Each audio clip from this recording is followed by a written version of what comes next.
Time is running out for a Canadian resident sentenced to death in Iran. Saeed Malikpour is accused of desecrating Islam and government agitation. Human rights groups say his execution is imminent, despite mounting international pressure on Iran. As Christina Stevens reports, those groups are worried Malikpour's case is being used as a warning to anyone who threatens the regime.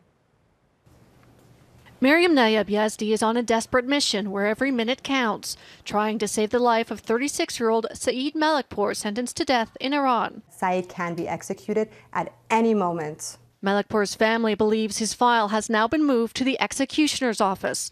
A landed immigrant, he was living in Victoria, BC, when he went to Iran to visit his dying father in October 2008.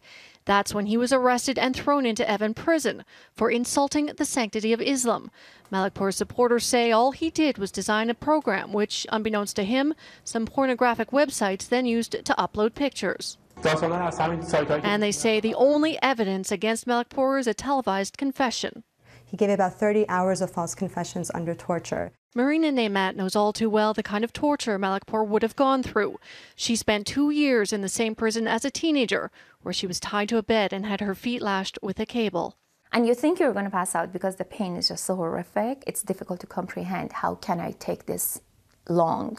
But you don't pass out. And I'm sure the same thing happened to Saeed. And eventually they told him, you know what, you have to say this. By looking at Saeed's face, it was clear that his jaw was broken. Political activist Salman Sima spent some time in jail with Malikpour, who he says was suffering, knowing a death sentence could be carried out at any time.